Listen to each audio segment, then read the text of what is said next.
are what matters. The tone is the thing that we learn from when we make the mistake of focusing on it. And what we learn from that is, oh, we shouldn't focus on tone. It's irrelevant.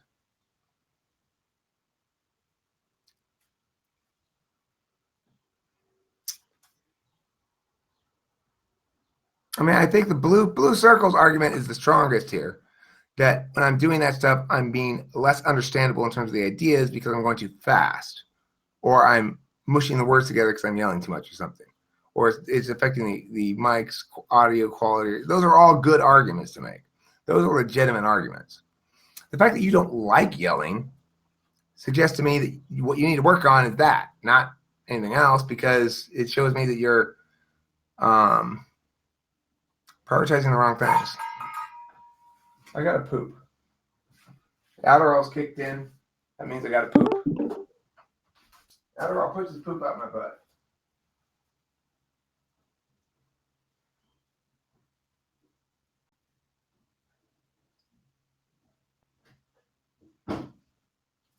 You gotta do the poo-poo.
Oh.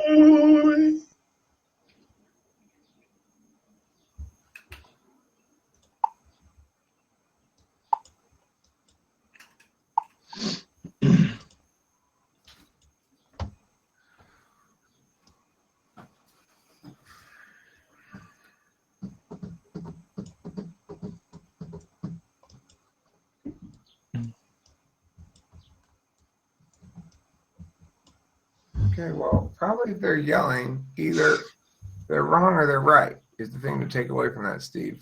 So if someone's yelling at you, they're either wrong or right.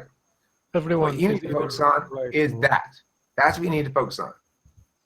If they're wrong, then be mad about that. If they're right, then be happy about that. Their yelling's irrelevant. Whether it bothers you or not is irrelevant because you're choosing to get useless and in fact counter useful information from it rather than useful information from it.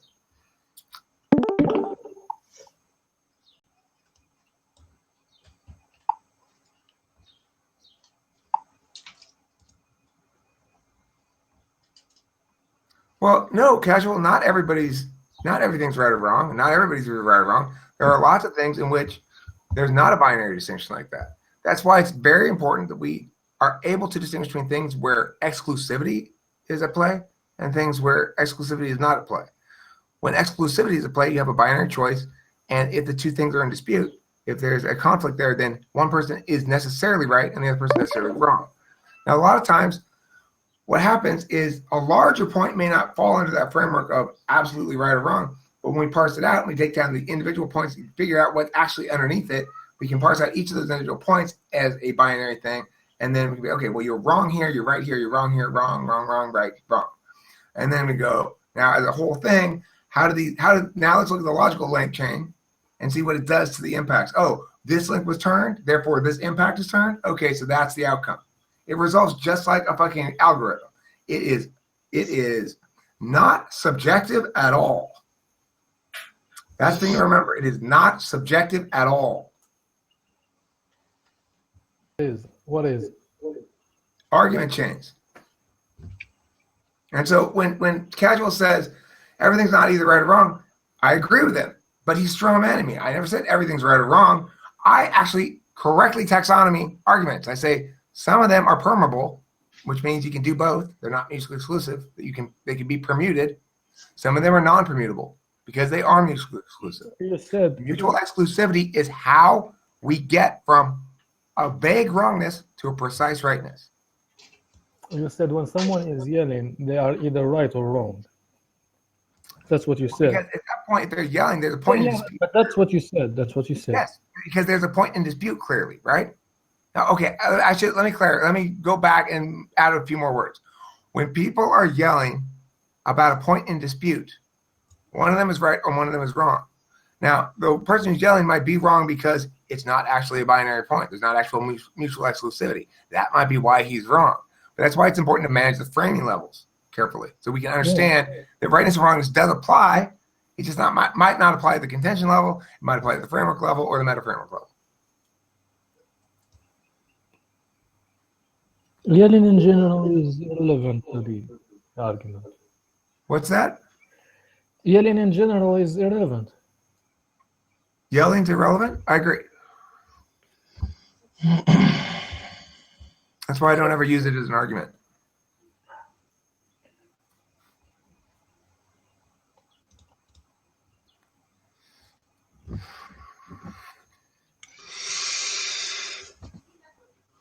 Okay, well, right and yelling is like fucking Megan Fox in the mansion. Right and calm is like making love to Megan Fox in the mansion. Okay? I tend to like to fuck you more than I like to make love to you, Steve. Sorry.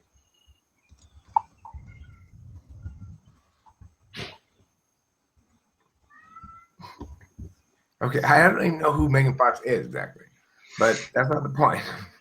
The point is your analogy is wrong, Steve. It's not being calm is better. Being calm is different. The rightness and the wrongness part matters. So in other words, whether I ejaculated because I fucked some girl, or whether I ejaculated because I made love to her, that might make some difference. You might prefer lovemaking, but you try to say, hey, you didn't have sex because you fucked.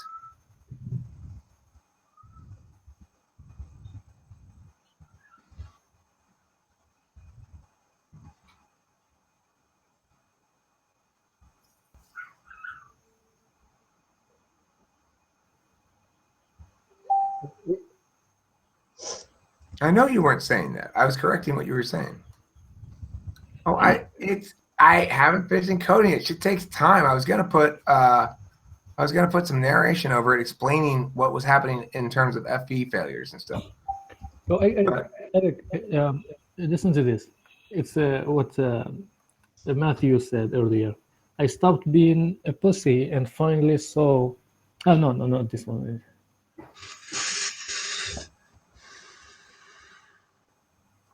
What is it?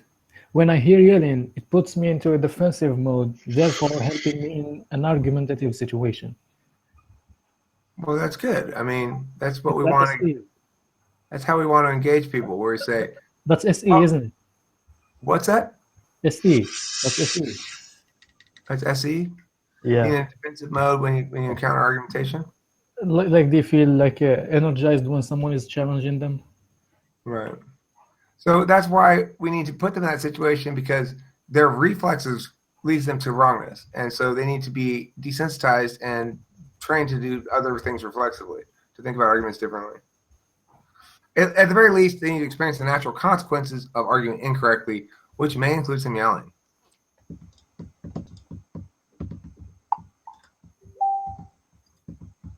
And that's okay, because we want to not prioritize social things over truth, justice, and correctness. We want to remind ourselves that by preserving the mechanisms of justice, we do a service. By preserving instances of justice, we hurt everybody.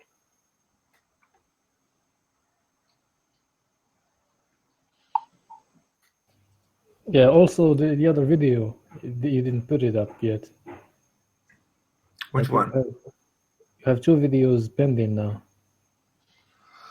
I mean, I got a lot of videos pending.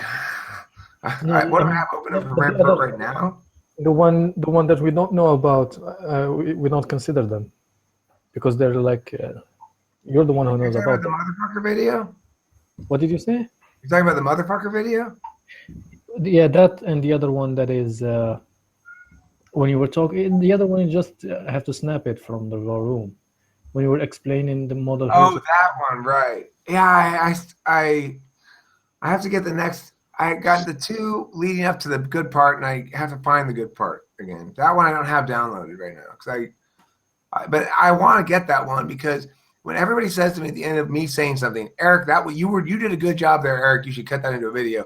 That's pretty fucking reliable feedback right there, because normally people don't say that. When you tell me that, Casual INTP, it's super reliable feedback, because you are not one to just give me praise that I haven't earned 150%. You make me earn everything, So, yeah, I do want to cut that for sure. Is this it? Is this a link to it? I don't know. Let me see. No, that's not it. If anybody knows where that video is, let me know, or I will look for it. I don't know. Oh, by the way, do you think the first and second functions are conscious and third and fourth aren't? Right? No, I don't buy that socionics thing, really. I don't buy So what does your model say? I like MBTI's setup better than the blocks. No, like what does your model say about consciousness and the functions? Well, I mean, socionics says they go in blocks. 1, 2 is they don't use conscious, unconscious, they use valued, unvalued. Yeah. And I think that there is a bit of I think conscious, unconscious might be more accurate. Neither of them is exactly right, but the fact that I'm not exactly conscious of SE, or that I don't understand it explicitly, is evident to me. Same with FI, that I have to work a lot to understand it at all, which suggests to me that you have to meta-conscious it. Like you got to metacognate it into meta-consciousness. You can't operate on it directly. You've got to come through